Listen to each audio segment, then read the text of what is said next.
Hey guys, welcome to this video.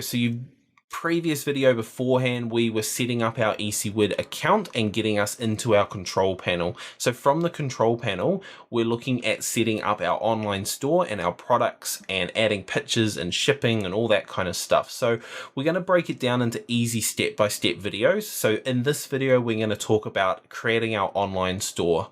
So if we start from our control panel, so just after you log in, you've got this little icon here, which is step 2, and it says create our online store. So basically click on that. It's asking us, do we have a website or do we have a Facebook page? Now, Facebook is great to house Ecwid as well. And a website is great. You can have both, but what we're going to do is we're going to click no, I don't have a website yet, just because we're not that far ahead to put it into our Wix website yet. You know, you might not have finished it yet. You know, it might not be ready for the store code to put in there. So let's put on no, I don't have a website yet. So we click on that one.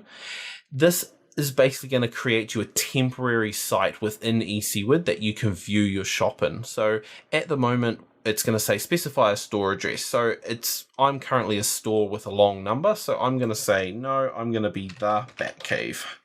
Whoops, actually, obviously better spell that right. The Batcave, and then I'm going to say save. Oh, already taken. We'll go Batcave 1. Cool. So congratulations, your website has been set up, and I can view this shop on a temporary basis on a website called thebatcave1.ecwid.com.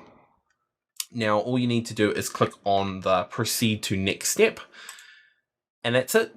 That's us setting up our temporary website. In the next videos to come, we're going to be setting up our actual products and our shipping and how you get paid. So we'll see you then.